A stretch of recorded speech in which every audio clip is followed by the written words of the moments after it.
I'm Tom Baker, this is Chasing Cars, and earlier this week on our channel, we revealed that Cadillac was coming to Australia in 2024, marking a big return for General Motors in this country after years of only selling a trickle of niche vehicles after the departure of Holden. Today, as promised, we'll be doing a full walk around of the first Cadillac, which will land in Australia, but not the last. This is the Lyriq. It's a fully electric, large luxury SUV that's going to compete with vehicles like the BMW iX and the Audi Q8 e-tron. So will this Cadillac really be able to stand up with German luxury cars?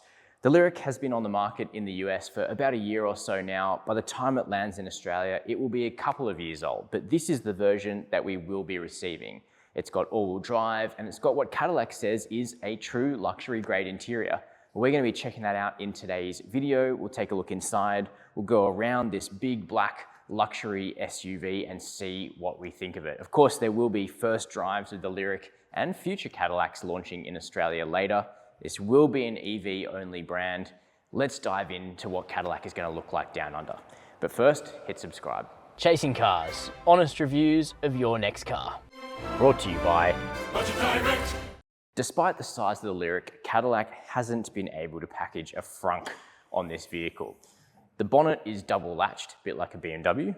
Lift that up, and what you find is the front motor, you find the inverter, you find a power cutoff, you find the windscreen washer, refiller, and that's about it. I think we probably will see a beauty cover on the Lyriq when it comes to Australia. I think one's actually meant to be sitting here right now, but it's not here, which means that we're actually able to see a little bit of what's going on at the front end of this all-wheel drive EV. But certainly something like a Tesla Model X, which is not sold in Australia, is a little bit better packaged in terms of giving you some additional luggage space up here.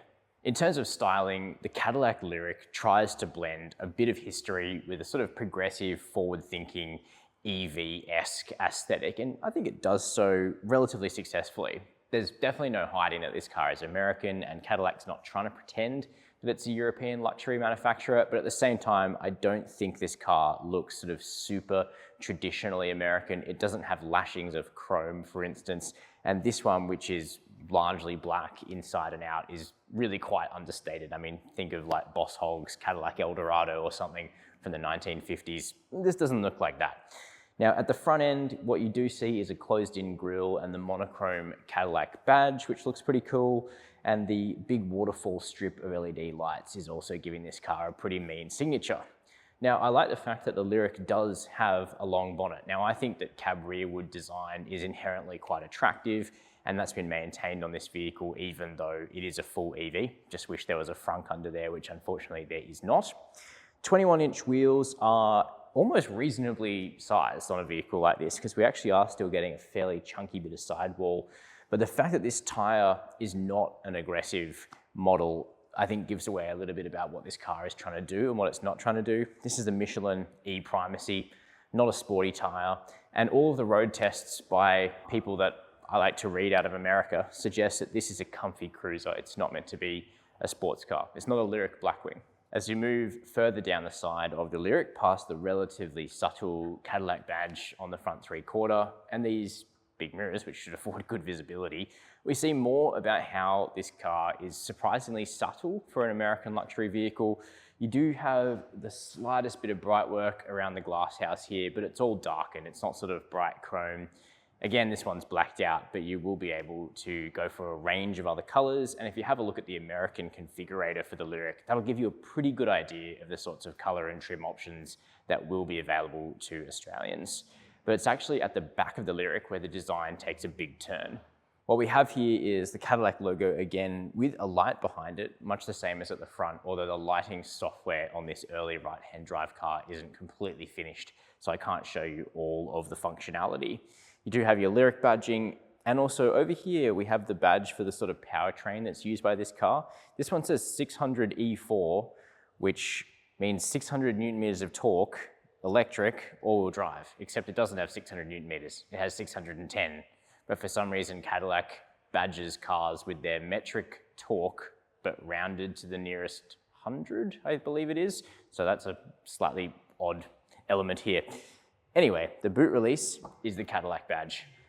You bump that, You get some action from the indicators, and then there's a big power tailgate gets out of your way, revealing plenty of space. Now, the rating overseas is just under 800 litres. Here in Australia, we rate boot space a little bit differently because we only measure it to the window line. So just to my eye, this looks like around 600 litres of space in the boot, which is still decent, though it is a 5 metre long car. So of course you expect a big boot. Load height is nice and low, protected by some little metal accents here. You can drop the rear seats from right here in the boot, which is a nice handy feature. Underneath the boot floor, even more storage space, but just like virtually every other EV on the market, this one doesn't have a spare wheel. If you do want to buy a large luxury electric SUV and you want the confidence of a spare, the Audi Q8 e-tron does have one, although it's a collapsible space saver spare. Better than nothing, I guess. For me, the interior of the Lyriq is make or break territory, depending on where Cadillac chooses to price this car in Australia. The problem is that the competition includes a couple of cars which are built like absolute bank vaults. The Mercedes EQE SUV is all right in terms of build quality, but the Audi Q8 e-tron and the BMW iX are beautifully built cars. No movement in the plastics, no creaks or rattles. They feel expensive, and the Lyriq is going to go right up against those vehicles. So how does it fare? Well, to be completely honest, on first impressions of this factory built car, not a handmade mule, it's a mixed bag. Some things are very good. So the leather on the seats, this is the Juniper colorway in this particular Lyriq. The leather feels good. It's full leather, it's beautifully perforated. The seats themselves are kind of big, comfy, cushy, which is sort of the way of this car. Not only do they have seat heating and seat cooling, but you can actually choose whether you want the heating on the back or just on the base, depending on, I guess, where the pain is at that particular point in time. The leather steering wheel feels good. Things like the airbag cover is stitched. We look for stuff like this as the marker of a luxury car. And certainly visually, the appointments are all nice, and there's some satisfying clickiness to many of the controls, and also things like the knurling. The knurling on the climate controls all feels good. But then, unfortunately, there are also issues. So for instance, down here in the center console, where we do have a rotary dial, really like that, just like the BMW iX, it's sort of a bit stiff and sounds slightly broken when you activate it. It's quite noisy. And then there's things like this center console here isn't perfectly set in the position that it should be. Now, most people are not going to grab onto their center console and wiggle it around, but if you rest your leg on it, for instance, and you notice the whole thing just slightly shifts to the left, this is not up to where the BMW iX is at in terms of the solidity of that car's interior. So this car, even though it was factory built, it's still not a perfect representation. So one thing I would be looking for is ensuring that these vehicles are completely up to scratch in terms of perceived quality when they land here in Australia. What else can I tell you about the interior? Well, the infotainment system is very cool. This is a 55-inch screen. GM says it has 9K resolution, which certainly sounds very impressive. What I can tell you from my eyes is I can't see any of the pixels. Everything's super crisp and high res, and there's no gap at all that I can see. I think there is one, maybe, I can't really tell, but it's sort of so well hidden behind the steering wheel that it just has the, certainly at least the illusion of edge to edge, and it really does come right out to the edge. The bezels are super thin. One of the most impressive vehicles I've seen in this segment in terms of screen quality and layout. It will have wireless Apple CarPlay and Android Auto, plus a high-end AKG stereo, which should sound fantastic. Other materials are generally soft, a little bit shiny up on the dashboard, but squidgy, soft. You know, it feels appropriately, softly appointed and comfortable in the cabin. In terms of storage, big cup holders, big bin between the seats as well with USB charging, loads of storage down here. Some clever solutions like a slide out bin that's finished in blue leather, which looks pretty awesome. And over here as well, we have somehow a release for the glove box somewhere. Can't find it, but what appears to be a glove box on the passenger side, and also a panoramic sunroof on this car. Now, I will notice that this vehicle is very dark, both outside and inside, but you can get Oxford stone leather, pretty likely to come to Australia in a beige interior color option, which is probably what I would go for. Here in the back of the Lyriq, you are getting the benefit of the fact that this vehicle sits on a huge wheelbase that's over 3 meters in length. Legroom behind my own driving position is good, toe room's decent, and headroom is just adequate underneath this vast panoramic sunroof, which will let in plenty of light. You've got air vents back here, USB ports, household power point, hopefully that's retained for the Australian version, seat heating as well, a separate climate zone, plus the usual niceties, including a flip-down armrest with 2 cup holders, plus the relatively plush materials carry through to the back as well. When it comes to range and charging, even though this particular black Lyriq I've got here was a production right-hand drive factory-built car rather than a hand-built mule, it's not a perfect representation of Australian spec. And you'll see what I mean if we go behind this power charge door, which isn't really smooth enough in my opinion. It reveals the American charge ports. In Australia, this car will have the Type 2 and CCS2 charger type, much like virtually every other EV on the market. The peak speed, however, will stay about the same, 190 kilowatts. This vehicle is 800 volts, so it gives you pretty good charging speeds. The usable battery size is about 100 kilowatt hours on the nose. Now in Europe, the Lyriq has been rated for about 530 kilometers of range in all-wheel drive form, WLTP, which would be consumption of around 19 kilowatt hours per 100. This is a big, heavy dual motor car. My estimate for what we'll see in the real world will be something like 22, 23 kilowatt hours per 100 Ks, which would be real range of somewhere around that 450K mark.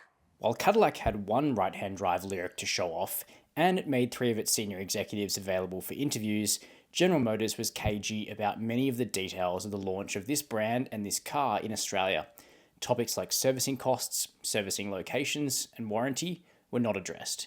All those topics are certainly pertinent, perhaps especially so in GM's case, after once before packing up and departing this market. We'll be sure to keep the pressure on regarding the fine details as GM's re-entry via Cadillac draws nearer. So those are my first impressions of the new Cadillac Lyriq.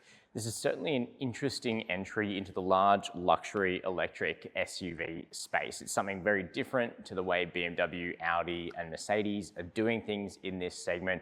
It's very American, but I think that's exactly what buyers will be looking for. But thankfully, it's not American in the sense of sort of 20, 25 years ago when American luxury cars were frankly pretty down market in their level of finish. It's clear that Cadillac is pretty serious about targeting the big players in this area in terms of the quality of some of the finishes, in terms of the level of technology built into the vehicle. I still think something like a BMW iX feels noticeably more special in the cabin, but based on what we're hearing about the way the Lyriq drives, which is apparently very comfortable, very plush, but without lacking in body control, I'm certainly interested in seeing where this vehicle will sit in the segment. But as always, a big part of the equation will be the price. Not sure if the Lyriq will be able to support a $150,000, $160,000 price in Australia, for instance. How much do you think the Lyriq should cost? Let me know down below the video. While you're there, hit subscribe so you don't miss our first drive of the Lyriq, which is pretty likely to happen about halfway through 2024. And as always, thank you for watching Chasing Cars.